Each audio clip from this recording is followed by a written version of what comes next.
Request చేస్తున్నాము.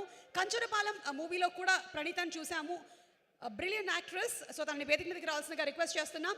And అలాగే మన యాక్టర్ హీరో శ్రీనివాసరెడ్డి గారిని వేదిక మీదకి రావాల్సిందిగా రిక్వెస్ట్ చేస్తున్నాము. శ్రీనివాసరెడ్డి గారు, గీతాంజలి వచ్చేస్తుంది మళ్ళీ.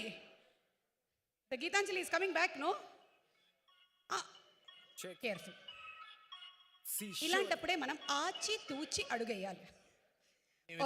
పాట పాడాలండి? లేదు, అక్కర్లేదు. ఎన్ని పెట్టారు మా ఇద్దరు? మైక్ ఇచ్చేసారు. మైక్ ఇచ్చేసిన తర్వాత ఐదర్ మీరు మాట్లాడాలి లేదా పాట పాడాలి. మాట్లాడతాం. ఓకే. అందరికీ నమస్కారం.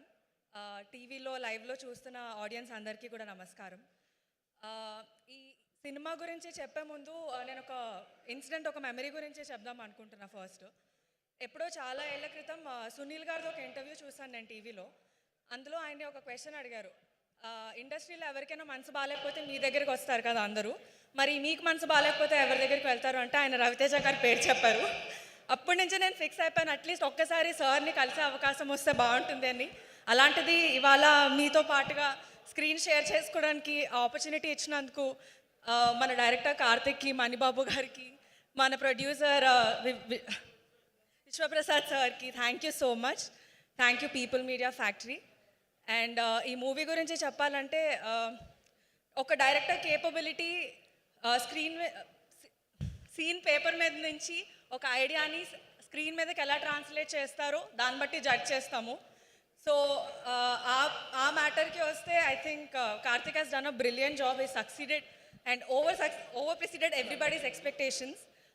అలాగే మన మ్యూజిక్ డైరెక్టర్ బ్రిలియంట్ మ్యూజిక్ని ఇచ్చారు.